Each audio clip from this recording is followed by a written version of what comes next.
Ketua Dewan Pembina Pondok Pesantren Al-Muhajir beserta seluruh keluarga besar Pondok Pesantren Al-Muhajir, para Dewan Asatid, Santri putra putri, wali santri putra dan putri, hadirin wal hadirat rahimahullah. Alhamdulillah wa syukur ala ni'matillah, pada hari ini hari Ahad di bulan Juli, Ahad keempat, Pondok Pesantren Al-Muhajir telah dimulai lagi pengajian rutin atau bulanan yang semula hari Sabtu sekarang dialihkan setiap hari Ahad keempat, setiap hari Ahad keempat bulan nasional. Jadi insya Allah mudah-mudahan kita semua sehat, bisa ngaji dalam setiap bulan, setiap hari Ahad keempat. Untuk pengajian pembukaan pertama ini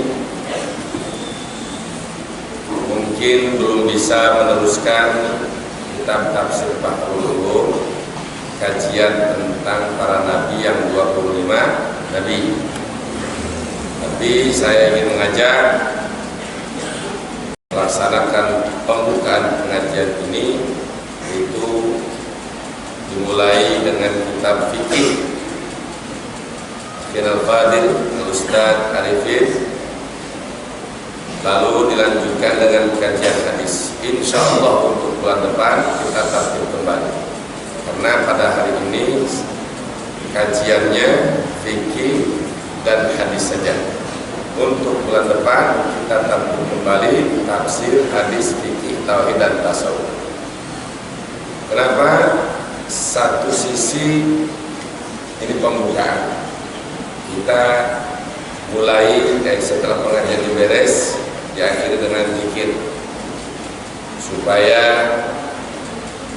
pesantren ini semakin berkah, santrinya hasil ilmu manfaat, juga keluarga besar Al-Muhajirin dalam naungan dan lindungan Allah Subhanahu wa Ta'ala.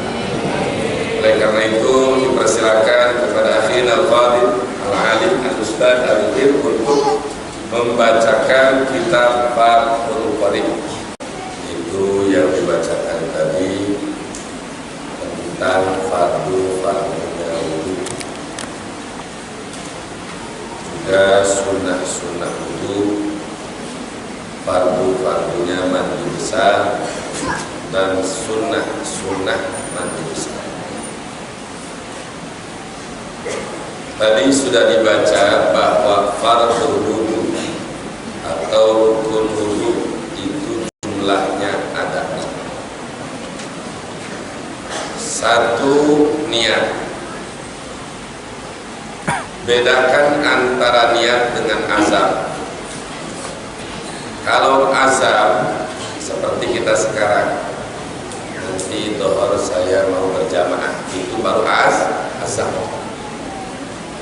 Kalau niat itu qasdus syai'i muqtaronan bi fi'lihi, kita mempunyai tujuan sesuatu dengan langsung pada saat itu mengerjakan, seperti nawaitul wudu'a, langsung pada saat itu wudu. Jangan belum kita mau wudu udah saya niatan. Karena ada yang unik kemarin, seorang tamu, dia sudah cukup usia, pada saat takbiratul Allah, saya bingung katanya, kenapa sih orang-orang takbirnya agak panjang, Allah Akbar, itu kan niat.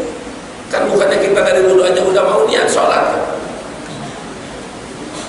Ini Masya Allah. Dan ini kalangan orang terhormat, nggak dikira. Jadi niat itu pada saat kita melaksanakan begitu, air kena wajah kita, disitulah kita kalau bahasa nawaitul wudu'a fardhonillahi ta'ala, niat aku wudu fardu karena Allah. Itu batas wajah, mulai munculnya tumbuhnya rambut di sini. Kalau sampai di sini baru niat, berarti dia nggak kena wudu, sholat enggak sah. Jadi harus dari mulai. Dan tangan ini bukan membasuh, tangan itu hanya membantu. Ingat, bedakan antara ghusl dan masuk. Ghusl itu mengubah, masuk itu mengusap. Di dalam ayat tentang masalah wudu, kalau wajah, tangan, kaki itu faghsilu wujuhakum wa aydiyakum. Ghusl. Apa itu ghusl? Mengubah jiryanul ma'i bitobi, berjalannya air dengan wataknya, dengan sendirinya. Jadi jangan air itu bahkan tidak sah ghusl. Contoh ini langsung begini, nggak sah. Itu bukan ghusl. Ghusl itu jadi tangan itu hanya membantu, air berjalan dengan sendirinya. Makanya disunahkan sebelum wudu basahi dulu anggota wudu. Di surah tujuannya apa? Supaya air ketika kita usapan atau ghusl pertama itu langsung berjalan dengan sendiri. Kalau rambut masuk diusap ya. Jadi bedakan, ada ghusl, ada mas.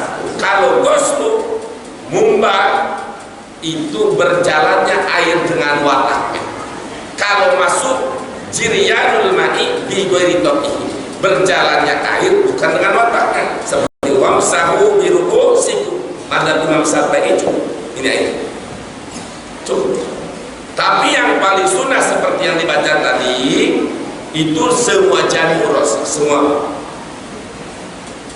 Bagaimana prakteknya? Prakteknya seperti ini, sebagaimana dalam Bukhari. Ini air, ini rapi, dan dikembalikan ke tempat semula. Itu sunnah, tapi wajibnya tetap segini aja, masuk. Sunnahnya memang semua itu madzhab Imam Syafi'i, tapi di luar madzhab Imam Syafi'i ada yang wajib semuanya. Paham? Jadi sekali lagi harus dibedakan antara ghusl dengan masuk. Ghusl itu jiryanul ma'i bitobi, berjalannya air dengan wataknya air, tangan hanya membantu. Kalau masuk jiryanul ma'i bila tobi, berjalannya air tanpa watak, artinya langsung tangan kita itu masuk. Begitu pula dengan tangan ini, kan ghusl di tangan. Jangan dianggap enteng urusan wudu. Benar wudunya, insya Allah salatnya benar. Gak beres wudunya, salatnya gak benar. Ini wudu. Makanya tadi sudah lihat, sebelum wudu itu sunnah dibasahi anggota wudu, biar air ketika wajibnya kita ngumbah ini berjalan dengan sendiri. Kalau ini udah basah, jangan air belum datang ke sini, tangan udah dulu. Ini namanya bukan ghusl, itu namanya mashu. Sedangkan di dalam ayat itu masal tangan, wajah, kaki itu adalah ghusl, mengumbah, bukan mengusap. Ternyata wudu juga suruh. Terus setelah dibaca tadi itu terakhir mengubah kaki. Ini saya lihat jangan sampai najong air. Jadi kan kewajiban sini. Tapi yang paling utama sampai setengah bintis. Biar nanti di hari kiamat ini bercahaya Qur'an muhajjalin, gergilang gemilang sebagai tanda umat Rasulullah Sallallahu Alaihi Wasallam. Karena Rasul ditanya oleh para sahabat, apakah nanti Rasul di hari kiamat tahu ini umat Rasul, ini umat bukan Rasul? Beliau jawab, tahu. Seperti tahunya pengembala kami terhadap kami. Lalu sahabat bertanya, apa tanda-tanda Rasul mengetahui itu umat Rasul? Tandanya adalah Qur'an muhajjalin, nanti ahli sujud akan muncul cahaya dari sini, bukan sekarang, bukan, nanti di hari kiamat ahli sujud, tangannya bercahaya, kakinya bercahaya. Itu salah satu tanda umat Nabi Muhammad Sallallahu Alaihi Wasallam. Itu saja saya ingin tegaskan sekali lagi, harus bisa dibedakan antara ghusl dan masuk. Di anggota rukun yang 6 itu, masuk itu hanya satu, mengusap itu hanya rambut. Untuk muka, untuk tangan, untuk kaki itu ghusl, mengumbah. kalau masuk mengusap. Sekali lagi santri, kalau ghuslu jiryanul ma'i bitaqi, berjalannya air dengan wataknya. Wataknya. Kalau masuk berjalannya air bukan dengan wataknya. Kalau kita anggota wudhu ini harusnya maka di ghuslu, dikumbah, lalu kita usap, itu berbahaya. Atau pas di sini baru lihat, ini enggak. Harus dari awal. Dan sunnah wudhu itu sampai hanya batas 3 kali. Itu saja yang tadi disampaikan oleh Akhi Al-Fadil Ustaz Arifin. Mudah-mudahan dari wudhu inilah wudhu yang benar, sehingga sholat kita sholat yang benar. Dan dengan wudhu yang benar, ketika seorang muslim man tawaddu'a, siapa orang yang berwudhu, apalagi setelah wudhu sholat wudhu 2 rakaat, maka seluruh dosanya, begitu dia beres mengumbah mukanya, dosa yang dilakukan oleh mukanya ini diampuni oleh Allah Subhanahu wa Ta'ala.